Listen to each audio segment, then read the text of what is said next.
Luffy at Im-sama maglalaban na? Bali nagumpisa nga itong chapter 1151 sa pagpigil ni Kashi kila Brogy at Dory na puntahan si Harul. Pero binrush off nga lang ito ni Brogy at sinabing matanda na daw si Harul na kailangan na nilang patayin. Dagdag pa nga ni Dory na sila na daw ni Brogy ang bagong maghahari sa Elbaf. Hindi na nga daw nila kailangan pa ng Diyos-Diyosan dahil ito na daw ang bagong ira na tanging malalakas lang daw ang mangingibabaw. Hanggang sa patuloy na ngang nag-voice out itong si Kashi kila Brogy na tumigil na. Pero itong isang giant nga pinaintindi kay Kashi na hindi na daw ito yung kilala nilang mga kapitan nila. Demonyo na nga daw itong mga nasa harap nila ngayon. At habang nagsasalita nga bigla ring binalot ng Black Circle Star itong kausap ni Kashi. Maya-maya nga similar sa mga naunang giants, naging demon din itong giant na to. At dito nagpatuloy na nga sa pag-abante itong grupo nila Brogy. Sa kabilang banda naman makikita natin itong grupo nila Ripley. Papunta nga sila sa lokasyon ng mga batang giants. Currently nga dahil sa epekto ng Conqueror Saki ni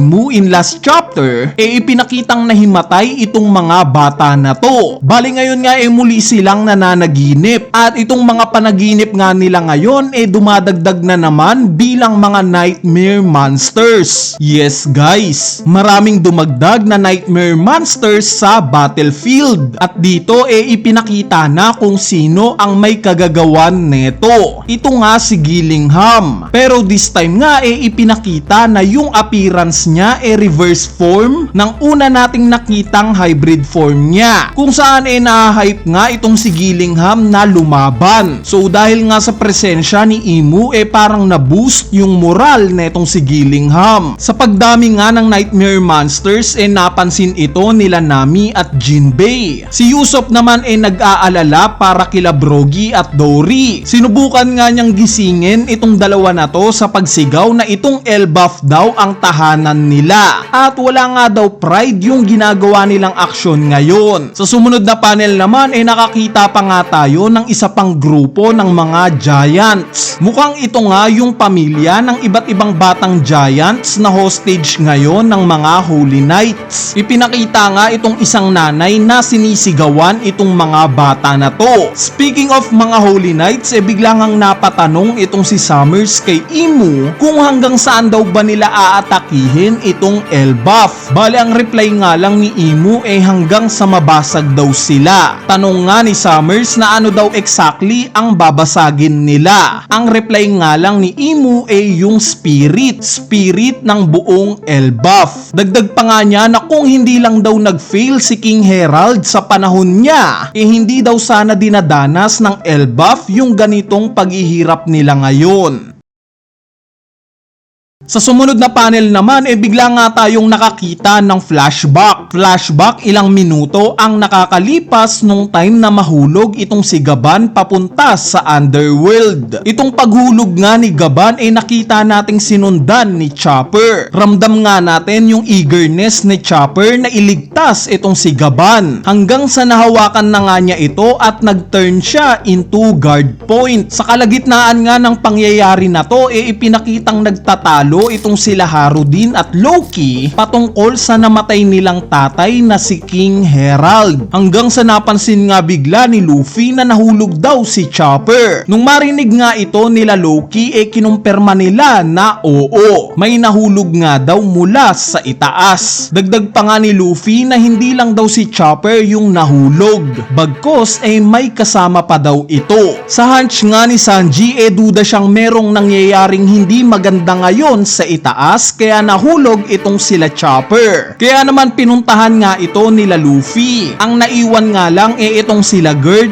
Goldberg at syempre itong nakakadena na si Loki. Mapunta nga sa kanya biglang may tumawag sa Denden Mushi niya. Ito nga si Mosa. Nung una nga binrush off lang ni Loki si Mosa at sinabi niyang busy daw siya. Pero sinabi nga ni Mosa na saglit lang daw itong sasabihin niya at nag-proceed na nga siya siya sa pagsasalita. Binanggit nga neto na mukhang hindi niya na magagamit pa itong Dendenmushi niya at baka hindi na daw sila makakapag-usap pa ni Loki. Nung marinig nga ito ni Loki bigla siyang nag-alala hanggang sa nagpasalamat na nga itong si Mosa kay Loki sa mga oras na lagi silang nag-uusap. At dahil sa hindi nga maintindihan ni Loki ang nangyayari kay Mosa nagalit ito. Pero itong galit nga niya hindi na nadinig pa ni Mosa dahil bigla na nga netong pinutol yung tawag niya. Bali itong pangyayari nga na to nakita ni Gerd. Nagulat nga siya dahil merong kaibigan itong si Loki at mabuti nga daw yon para sa kanya.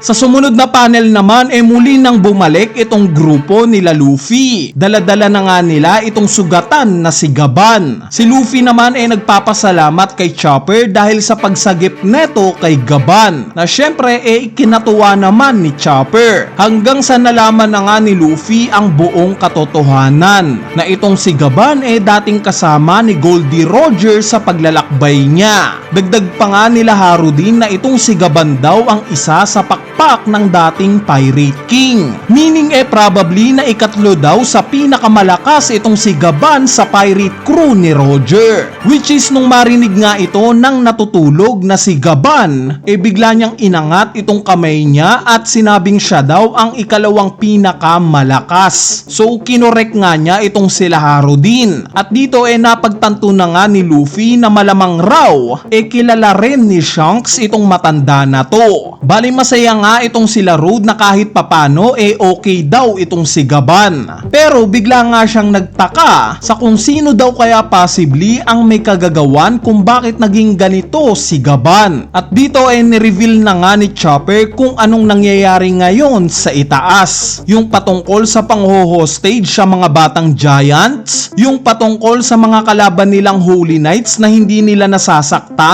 at yung patungkol sa mga malahalimaw na mga nightmare monsters. At bago pa nga magpatuloy si Chopper sa mga revelations niya, bigla na lang may napakalakas na haki ang naramdaman ng lahat. Sa lakas nga ng haki na to nakita nating nag-react itong buong grupo nila Luffy sa Underworld. Si Harudin nga agad na pinag-utos na maghanda na daw ang lahat dahil aakyat daw sila sa Sunworld. Nasa delikadong sitwasyon nga daw ngayon itong Elbaf. Si Luffy naman nakita nating seryoso at sinabing siya na daw ang bahala. Kung sila Luffy at Harudin nga pag-aalala ang nakikita natin sa mga mukha nila, itong si Loki naman saya. Tumatawa nga ito na tinanong kung kaninong haki daw itong nararamdaman niya. Ngayon nga daw siguradong kakailanganin na nila Luffy yung lakas na meron siya. At dito na nga nagtatapos itong chapter 1151. Bali as usual sa susunod na video natin